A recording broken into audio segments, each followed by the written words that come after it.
Hello friend, स्वागत है आप सभी का अपने चैनल आज क्लास में। और आज की इस क्लास में बाबू साइंस यानी विज्ञान का टेस्ट लेंगे और इसमें टोटल 20 ऑब्जेक्टिव प्रश्न और बहुत ही इंपॉर्टेंट 20 प्रश्न हैं और इसमें से मात्र आपको 10 ऑब्जेक्टिव प्रश्न सही करना है। अगर आपका 20 में से 10 गो ऑब्जेक्टिव प्रश्न सही हो जा रहा है तो समझिए आपकी तैयारी बहुत ही अच्छा चल रहा है, ठीक है। और आपको ऐसी तैयारी आपको आगे करते रहना है ताकि बोर्ड एग्जाम में बहुत ही अच्छा नंबर आए। और जिनका बाबू 10 से कम सही हो रहा है तो उनको और ज्यादा मेहनत करने की जरूरत है। तो इस टेस्ट को दीजिएगा तो आपको पता चलेगा कि आपकी तैयारी कितनी हुई है और कितनी अभी बाकी है, ठीक है। तो इस टेस्ट को आप लोग शुरू से लेकर अंत तक देखिए, मात्र 20 ही ऑब्जेक्टिव प्रश्न है और देखिए आपका 10 सही हो पा रहा है कि नहीं, ठीक है ना। तो यह सभी बच्चों को देखना बहुत ही ज्यादा जरूरी है। अगर आपको अपना तैयारी जांचना है तो यह टेस्ट आप लोग जरूर दीजिए। और लास्ट में आप लोग ईमानदारी पूर्वक आपको बताना है कमेंट करके कि आपका 20 प्रश्नों में से कितना सही हुआ। तो चलिए क्लास को बाबू हम यहां पे शुरू करते हैं। और जो भी बच्चे वीडियो को लाइक नहीं किए हैं प्लीज आप लोग वीडियो को लाइक कर दीजिए। और जो भी बच्चे चैनल को सब्सक्राइब नहीं किए हैं, ये सब्सक्राइब वाला बटन है, इसको दबा दीजिए। जैसे ही सब्सक्राइब करिएगा बाबू घंटी आ जाएगा, घंटी आपको दबाना है, फिर नोटिफिकेशन ओपन हो जाएगा, इसको आपको ऑल पे यानी पहला वाला दबा देना है। तो जो घंटी है ये इस प्रकार से हो जाएगा। इस प्रकार से चैनल सब्सक्राइब करिएगा तो जब भी लाइव क्लास लेंगे तो आपके फोन पे नोटिफिकेशन जाएगा और उस नोटिफिकेशन को क्लिक करके आप हमारे लाइव क्लास में जुड़ सकते हैं। दूसरा काम आपको करना है, आपको हमारे व्हाट्सएप ग्रुप में जुड़ जाना। ये हमारा व्हाट्सएप नंबर है, इस पे आपको मैसेज करना है कि गुरुजी ग्रुप में जोड़ दीजिए, तो इधर से लिंक जाएगा और आप सभी बच्चे लिंक को दबा के ज्वाइन हो जाइएगा। पहला क्वेश्चन यहां पे आ चुका है। पहला जो क्वेश्चन है कि कौन सा धातु कमरे के ताप पर तरल अवस्था में पाया जाता है, यानी द्रव अवस्था में। तरल का मतलब होता है द्रव। अब यहां पे आपको बताना है कौन ऐसा धातु है जो रूम टेम्परेचर पे बाबू लिक्विड होता है। धातु जो होते हैं ज्यादातर बाबू ठोस होते हैं, लेकिन एक ऐसा धातु है जो कमरे के टेम्परेचर पे यानी सामान्य टेम्परेचर पे वो लिक्विड के रूप में पाया जाता है। वो कौन है बाबू? तो आपको याद रखना है वो है पारा, ठीक है ना। वो क्या है बाबू? पारा है। यहां पे ए वाला जो ऑप्शन बिल्कुल होगा यहां पे सही हो जाएगा। अब यहां पे एक क्वेश्चन और पूछता है कि वो कौन ऐसा अधातु है। यहां पे आपसे धातु पूछा था तो कौन ऐसा धातु है जो कमरे के ताप पर तरल अवस्था में पाया जाता है, तो पारा। अब अधातु भी पूछता है कि कौन ऐसा अधातु है। यहां पे आपसे पूछेगा कौन ऐसा अधातु है जो कमरे के ताप पर द्रव के रूप में पाया जाता है, तो आपको याद रखना है ब्रोमीन। ब्रोमीन एक ऐसा अधातु है जो कमरे के ताप पर द्रव के रूप में पाया जाता है। और दोनों में से एक क्वेश्चन आपके बोर्ड एग्जाम में आता है, तो ये क्वेश्चन भी बहुत ही ज्यादा इंपॉर्टेंट है। दोनों आपको याद रखना है। जब भी क्वेश्चन पूछेगा कौन ऐसा धातु है जो कमरे के ताप पे द्रव अवस्था में यानी तरल अवस्था में पाया जाता है, तो धातु आपको याद रखना है पारा। और कौन ऐसा अधातु है जो कमरे के ताप पर द्रव के रूप में पाया जाता है, तो आपको याद रखना है ब्रोमीन।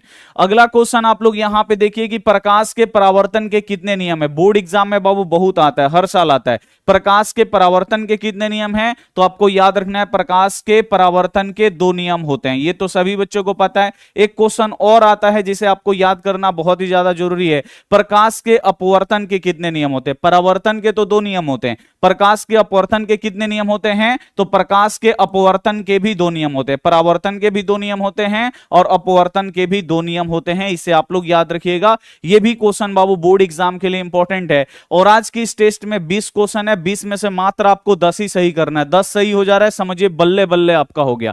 अगला क्वेश्चन यहां पे देखिए कि नाइट्रोजन के अणुओं में 2 परमाणुओं के बीच कितने आबंध होते हैं। अब आपको बताना है कि नाइट्रोजन के 2 परमाणुओं के बीच में कितने आबंध होते हैं। ये भी बाबू क्वेश्चन बोर्ड एग्जाम में आते रहता है। इसे आप लोग कैसे सॉल्व करिएगा, तो 3 चीज बताएंगे, 3 गो पदार्थ बताएंगे और तीनों पदार्थ का बाबू एगो ना एगो बोर्ड एग्जाम में आता है। सबसे पहले आपको याद रखना है हाइड्रोजन के 2 परमाणुओं के बीच में आपको याद रखना है सिंगल बॉन्ड होता है, एगो बॉन्ड होता है। ये आप लोग याद रख लीजिए, इंपॉर्टेंट है। बोर्ड एग्जाम में पूछ देगा कि हाइड्रोजन के 2 परमाणुओं के बीच में कितने आबंध होते हैं, तो सिंगल। फिर आता है बाबू ऑक्सीजन। ऑक्सीजन के 2 परमाणुओं के बीच में कितने बॉन्ड होते हैं, तो ऑक्सीजन के 2 परमाणुओं के बीच में डबल बॉन्ड होते हैं। इसे आपको याद रखना है। तीसरा आपको याद रखना है नाइट्रोजन। नाइट्रोजन के 2 परमाणुओं के बीच में कितने आबंध होते हैं, 3। और ये तीनों में से एक क्वेश्चन बाबू बोर्ड एग्जाम में रहता है ये भी इंपॉर्टेंट है, आपको याद रखना है। तो यहां पे पूछ रहा है नाइट्रोजन के, तो नाइट्रोजन के बाबू दो परमाणुओं के बीच में कितने आबंध होते हैं, तो 3 को बॉन्ड होता है, 3 आबंध होते हैं। यहां पे सी वाला ऑप्शन बिल्कुल सही हो जाएगा। साथ में आपको हाइड्रोजन को भी याद रखना है कि हाइड्रोजन के 2 परमाणुओं के बीच में सिंगल बॉन्ड होता है, ऑक्सीजन के 2 परमाणुओं के बीच में डबल बॉन्ड होता है। ये आपको याद रखना है, इंपॉर्टेंट है। अगला क्वेश्चन आप लोग देखिए कि सबसे कठोर प्राकृतिक पदार्थ कौन सा है। अब इसमें सबसे कठोर प्राकृतिक पदार्थ कौन सा है ये आपको बताना है। तो इसमें सबसे कठोर का मतलब होता है मजबूत। सबसे मजबूत प्राकृतिक पदार्थ कौन सा होता है, तो आपको याद रखना है हीरा। जो हीरा है बाबू ये सबसे कठोर होता है, सबसे मजबूत होता है, ये आप लोग याद रखिएगा, ठीक है। अब यहां पे बाबू क्वेश्चन आता है कि हीरा क्या है, धातु है कि अधातु है। तो आपको याद रखना है जो हीरा है वो अधातु होता है, इसे आप लोग याद रखिएगा। हीरा कैसा होता है, तो हीरा अधातु है, आप लोग याद रखिएगा। और बोर्ड एग्जाम में ये भी आता है कि हीरा किसका अपरूप है, तो आपको याद रखना है कार्बन का। हीरा किसका अपरूप है, तो ये कार्बन का अपरूप है, इसे आप लोग याद रखिएगा। और हीरा जो है बाबू अधातु है, इसे आप लोग याद रखिएगा। इंपॉर्टेंट क्वेश्चन है, बोर्ड एग्जाम में आता है। अगला क्वेश्चन आप लोग देखिए, सभी अम्ल जल में घुलकर प्रदान करते हैं, यानी सभी अम्ल को जब जल में घोला जाता है तो क्या देते हैं, ये आपको बताना है। तो अम्ल जल में घुलकर क्या देते हैं, तो बाबू हम आपको बहुत ही तरीके से पढ़ाए थे कि जो अम्ल होता है वो बाबू जल में घुलकर क्या देता है, H+ आयन देता है। क्या देता है बाबू, अम्ल जल में घुलकर H+ आयन देता है, इसे आप लोग याद रखिएगा। और बाबू जो क्षार होता है, अगर बात किया जाए क्षार का, क्षार जल में घुल के क्या देगा, तो क्षार बाबू जल में घुलकर OH- देता है, इसे आप लोग याद रखिएगा। इंपॉर्टेंट क्वेश्चन है बोर्ड एग्जाम के लिए, ठीक है। तो सभी अम्ल जल में घुलकर क्या प्रदान करते हैं, यानी जल को घोला जाएगा तो H+ आयन मिलेगा, और क्षार को बाबू जब जल में घोला जाएगा तो OH- मिलेगा। एक एक क्वेश्चन बाबू इंपॉर्टेंट है, इसीलिए टेस्ट आप लोग शुरू से लेकर अंत तक देखिएगा। अगला क्वेश्चन देखिए, कोशिकीय ईंधन निम्नलिखित में से कौन सा है। कोशिकीय ईंधन का मतलब कोशिका का ईंधन, इसमें से कौन सा पदार्थ है आपको बताना है। यानी जो कोशिका है वो किससे ऊर्जा प्राप्त करता है, तो बाबू जब हम लोग खाना खाते हैं तो क्या बनता है, ग्लूकोज बनता है। और वही ग्लूकोज जो है बाबू खाना खाते हैं तो बाबू हम लोग को क्या मिलता है, ग्लूकोज मिलता है। और वो ग्लूकोज कोशिकाओं तक जाता है और वहां पे जलता है तो बहुत मात्रा में ऊर्जा उत्पन्न होता है, जल उत्पन्न होता है, कार्बन डाइऑक्साइड उत्पन्न होता है। तो कोशिका का ईंधन क्या है, जब भी बोर्ड एग्जाम में पूछेगा कोशिकीय ईंधन क्या है, यानी कोशिका का ईंधन क्या है, तो आपको याद रखना है ग्लूकोज। जो ग्लूकोज है ये कोशिका का ईंधन होता है, इसे आप लोग याद रखिएगा। हम लोग जो भोजन करते हैं तो लास्ट में क्या मिलता है, हम लोगों को प्रोटीन मिलता है, इसे आपको याद रखना है। ग्लूकोज का रासायनिक सूत्र क्या है, तो ये होता है C6H12O6 होता है, ये आप लोग याद रखिएगा, महत्वपूर्ण क्वेश्चन है। अगला क्वेश्चन आप लोग देखिए कि प्रकाश संश्लेषण होता है। प्रकाश संश्लेषण किस में होता है, हरे पेड़ पौधे में। और जो हरे पेड़ पौधे हैं वो प्रकाश संश्लेषण की क्रिया के द्वारा अपना भोजन बनाते हैं, सभी बच्चों को पता है। और भोजन के रूप में वो क्या बनाते हैं, ग्लूकोज ही बनाते हैं। और पेड़ पौधों में भी कोशिका होती है, और कोशिका किसका यूज करती है, ग्लूकोज का ही करती है। तो यहां पे आपसे पूछ रहा है प्रकाश संश्लेषण होता है, प्रकाश संश्लेषण सुबह शाम होता है कि केवल दिन में होता है, कि दिन में दिन रात दोनों होता है, दिन में भी होता है रात में भी होता है, कि केवल रात में। तो देखिए बाबू जो प्रकाश संश्लेषण की क्रिया है वो कब होता है बाबू, तो जब तक सूर्य रहता है। तो सूर्य बाबू सुबह उगते हैं शाम तक रहते हैं, उसे हम लोग सुबह शाम नहीं बोलते हैं। सुबह भी निकले रहते हैं, दोपहर में भी, शाम में भी, यानी दिन भर हमें सूर्य दिखाई देते हैं। जब तक सूर्य दिखाई देते हैं उसे दिन बोला जाता है, जब सूर्य नहीं दिखाई देते हैं तो उसे रात बोला जाता है। तो केवल दिन में सूर्य कब दिखाई देते हैं, दिन में, यानी सुबह दोपहर शाम में, यानी पूरा दिन सूर्य दिखाई देते हैं। तो प्रकाश संश्लेषण कब होगा बाबू, तो केवल दिन में होगा, इसे आपको याद रखना है, जब तक सूर्य भगवान रहेंगे। बी वाला ऑप्शन बिल्कुल सही हो जाएगा। अगला क्वेश्चन है कि वृक्क सहायता प्रदान करता है। वृक्क का मतलब होता है बाबू किडनी। जो किडनी है बाबू ये किस में सहायता करता है, श्वसन में, जठर में, उत्सर्जन में, कि पाचन में। तो जो बाबू हमारा वृक्क है, यानी जो हमारा बाबू किडनी है, ये किस में सहायता प्रदान करता है, तो आपको याद रखना है उत्सर्जन में। किस में सहायता प्रदान करता है, तो ये उत्सर्जन में करता है, इसे आप लोग याद रखिएगा। इंपॉर्टेंट क्वेश्चन है बोर्ड एग्जाम के लिए। क्वेश्चन आएगा बाबू कि हमारे शरीर में बाबू वृक्क जो है वो कितने होते हैं, तो हमारे शरीर में बाबू जो वृक्क हैं आपको याद रखना है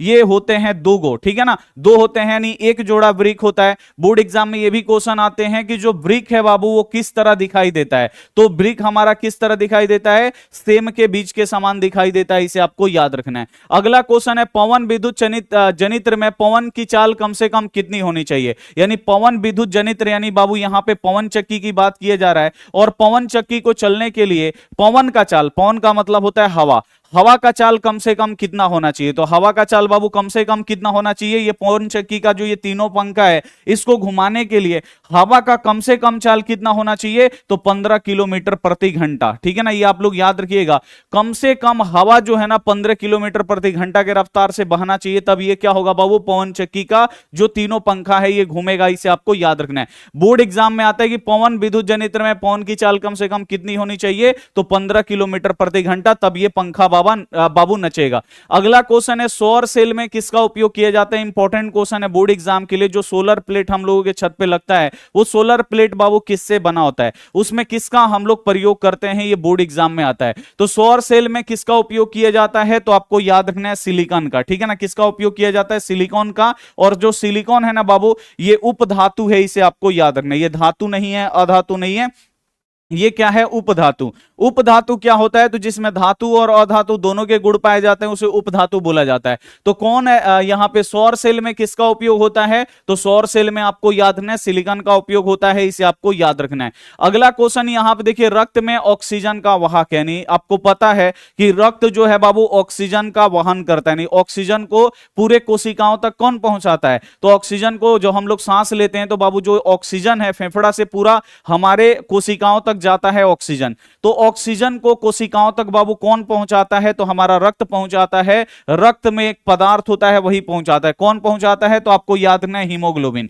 हमारे रक्त में यानी जो आरबीसी है बाबू, जो रेड ब्लड करपसल से लाल रक्त कणिकाएं हैं, उसमें हीमोग्लोबिन पाया जाता है, और इसी हीमोग्लोबिन के कारण ये जो खून है बाबू लाल होता है। और यही हीमोग्लोबिन क्या करता है? हमारे शरीर में ऑक्सीजन का वाहक होता है, यानी ऑक्सीजन को ढोने का काम कौन करता है? तो जो ललका खून में बाबू हीमोग्लोबिन होता है वही ऑक्सीजन को क्या करता है? ढोने का काम करता है। इसे आपको याद रखना है। रक्त में ऑक्सीजन का वाहक कौन होता है? तो हीमोग्लोबिन, इसे आपको याद रखना है। मानव का उद्भव स्थान है, यानी यहां पे आपको बताना है कि जो मानव है वो सबसे पहले कहां पे मानव का जन्म हुआ, यानी मानव का उद्भव कहां पे हुआ, किस देश में सबसे पहले हुआ, आपको यह बताना है। मानव का उद्भव यानी मानव धरती पे सबसे पहले कहां पे आया। ठीक है ना, कहां पे मानव आया? तो आपको याद रखना है मानव का उद्भव स्थान कौन सा है? तो आपको याद रखना है अफ्रीका। अफ्रीका में सबसे पहले बाबू मानव का उद्भव हुआ। मानव का जन्म सबसे पहले वहीं पे हुआ, अफ्रीका पे। और अफ्रीका से ही पूरे देश में बाबू, पूरे पृथ्वी पे जितने जहां जहां मानव पाए जाते हैं अफ्रीका से ही क्या हुए हैं? फैले हुए हैं। इसे आपको याद रखना है। ठीक है, अगला क्वेश्चन है मछली में श्वसन होता है। इंपॉर्टेंट क्वेश्चन है, मछली जो है वो किस अंग से श्वसन करती है? आपको याद रखना है, बोर्ड एग्जाम के लिए बहुत ही इंपॉर्टेंट है। तो मछली किससे श्वसन करती है? तो गिल्स, इंग्लिश में बोला जाता है गिल्स, और हिंदी में गलफड़ा। गलफड़ा लिखेगा तो सभी बच्चे टिक लगा देंगे कि गलफड़ा से मछली श्वसन करती है, लेकिन गलफड़ा नहीं लिखता है, वो लिखता है गिल्स, इंग्लिश में लिख देता है। तो आपको घबराना नहीं है। मछली श्वसन करती है किससे बाबू? गिल्स के द्वारा। गिल्स इंग्लिश हो गया और हिंदी क्या हो गया बाबू? गलफड़ा। ठीक है ना, तो गलफड़ा नहीं लिखता है, यहां पे गिल्स लिख देता है, गिल्स के द्वारा, यानी गलफड़ा के द्वारा श्वसन करती है। इसे आपको याद रखना है। अगला क्वेश्चन है कि प्रतिरोध का मापक, एसआई मापक क्या है, यानी प्रतिरोध का एसआई मात्रक क्या होता है? प्रतिरोध क्या होता है? तो जो धारा का विरोध करता है उसे हम लोग प्रतिरोध कहते हैं। प्रतिरोध का एसआई मात्रक क्या होता है? एसआई मापक क्या होता है आपको बताना है। तो प्रतिरोध का एसआई मात्रक क्या होता है? तो आपको याद रखना है प्रतिरोध का जो एसआई मात्रक होता है ये होता है ओम। इसे आपको याद रखना है। और ओम का सिंबल क्या होता है? ऐसे होता है। ये भी बोर्ड एग्जाम में आता है। एक आता है प्रतिरोधकता, प्रतिरोध का तो ओम होता है। प्रतिरोधकता का एसआई मात्रक क्या होता है? तो प्रतिरोधकता का एसआई मात्रक ओम मीटर होता है। इसे आपको याद रखना है, सिंपल है। अगला क्वेश्चन है कि निम्नलिखित में से कौन विद्युत का सुचालक है? अब इसमें से आपको बताना है कौन जो है विद्युत का सुचालक है। विद्युत का सुचालक यानी उससे विद्युत धारा प्रवाहित होगा, जिससे विद्युत धारा प्रवाहित होता है वो विद्युत का सुचालक। जैसे तांबा का तार, अल्मुनिया का तार, लोहा का तार, ये सब क्या है बाबू? विद्युत का सुचालक है। इससे करंट प्रवाहित होता है तो ये सुचालक है। प्लास्टिक से बाबू विद्युत धारा प्रवाहित नहीं होता है तो ये विद्युत का सुचालक नहीं है। आयोडीन से नहीं होता है, गंधक से नहीं होता है, ये सब विद्युत धारा इससे बाबू नहीं बहता है, तो ये सब क्या है बाबू? विद्युत विद्युत का कुचालक है। ग्रेफाइट क्या है? तो ग्रेफाइट बाबू कार्बन का अपरूप है। ग्रेफाइट अधातु है। अधातु जो होते हैं ना, ये विद्युत का सुचालक नहीं होते हैं, लेकिन ग्रेफाइट एक ऐसा अधातु है जो बाबू विद्युत का सुचालक होता है, इससे विद्युत धारा प्रवाहित होता है। तो ग्रेफाइट एक ऐसा अधातु है जो जिससे विद्युत धारा प्रवाहित होता है। तो यहां पे बाबू डी वाला ऑप्शन बिल्कुल सही हो जाएगा। अगर आपको ग्रेफाइट देखना है कि ग्रेफाइट अगर आपको देखना है तो आप लोग पेंसिल का यूज किए हैं ना, तो पेंसिल का जो निब निकलता है ऐसे जो काला काला होता है जो चलता है, वो क्या होता है बाबू? ग्रेफाइट होता है, और उससे विद्युत धारा प्रवाहित होता है। और वो जो ग्रेफाइट है ये किसका अपरूप है? कार्बन का अपरूप है। ग्रेफाइट क्या है? अधातु है। अधातु से विद्युत धारा प्रवाहित नहीं होता है, लेकिन जो ग्रेफाइट है इससे विद्युत धारा प्रवाहित होता है, इसे आपको याद रखना है। अगला क्वेश्चन है, शल्य चिकित्सा में टूटी फूटी हड्डियों को जोड़ने के लिए प्रयुक्त होने वाला रासायनिक पदार्थ कौन सा है? जब शल्य चिकित्सा का मतलब हुआ डॉक्टरी, जहां पे बाबू हाथ टूट जाता है, पैर टूट जाता है, तो वहां पे बाबू प्लास्तरा होता है। तो प्लास्तरा में किसका उपयोग किया जाता है हड्डी को जोड़ने के लिए? देखते हैं ना, टूट जाता है तो वहां पे हाथ को सीधा करके मतलब उसको मलहम उलहम लगा होगा कि उस पे बैंडेज मार देते हैं कि वो क्या हो जाए बाबू? सही हो जाए। तो बाबू यहां पे जो प्लास्तरा किया जाता है उसको किससे प्लास्तरा किया जाता है? तो वही पूछ रहा है, शल्य चिकित्सा में टूटी फूटी हड्डियों को जोड़ने के लिए प्रयुक्त रसायन कौन सा है? तो आपको याद रखना है प्लास्टर ऑफ पेरिस। जो प्लास्टर ऑफ पेरिस है बाबू, ठीक है ना, यही क्या करता है बाबू? टूटे फूटे हड्डियों को जोड़ने का काम करता है। वहां पे प्लास्तरा कर दिया जाता है जिससे हाथ बाबू हिलता उलता नहीं है, और क्या होता है बाबू? जुड़ जाता है। ठीक है, प्लास्टर ऑफ पेरिस। अगला क्वेश्चन है, हजामत के लिए किस दर्पण का उपयोग किया जाता है? हजामत बनाने के लिए, दाढ़ी बनाने के लिए किस दर्पण का प्रयोग किया जाता है? अवतल दर्पण का प्रयोग किया जाता है, इसे आपको याद रखना है। कि और डॉक्टरी क्षेत्रों में भी किस दर्पण का प्रयोग किया जाता है? अवतल दर्पण में प्रयोग किया जाता है, क्योंकि अवतल दर्पण को जितना पास लाइएगा उसमें उतना चेहरा बड़ा आपका दिखाई देगा। ठीक है ना, जितना दूर ले जाइएगा उतना छोटा चेहरा बनता है। ठीक है, अगला क्वेश्चन है, मानव नेत्र में किस प्रकार का लेंस पाया जाता है? नहीं, जो हम लोगों का आंख है बाबू, नेत्र आंख है ना, हम लोगों के आंख में कौन सा लेंस पाया जाता है ये आपको बताना है। तो हम लोगों के आंख में बाबू आपको याद रखना है कि हम लोगों के आंख में बाबू उत्तल लेंस पाया जाता है। कौन सा लेंस पाया जाता है? तो आपको याद रखना है मानव नेत्र में या जितने भी जीव जंतु हैं उनके आंखों में कौन सा लेंस होता है? तो उत्तल लेंस होता है, इसे आप लोग याद रखिएगा, महत्वपूर्ण है। अगला क्वेश्चन है, मानव शरीर की सबसे लंबी कोशिका कौन सी है? तो मानव शरीर की बाबू सबसे लंबी जो हम लोगों का शरीर है बाबू, इसमें अनंत कोशिका है, करोड़ों कोशिका है, बहुत ही ज्यादा कोशिका है, लेकिन उसमें सबसे लंबी कोशिका कौन सी है ये आपको बताना है। कोशिका को अपने आंखों से नहीं देख सकते हैं, ठीक है, ये आप लोग ध्यान में रखिएगा।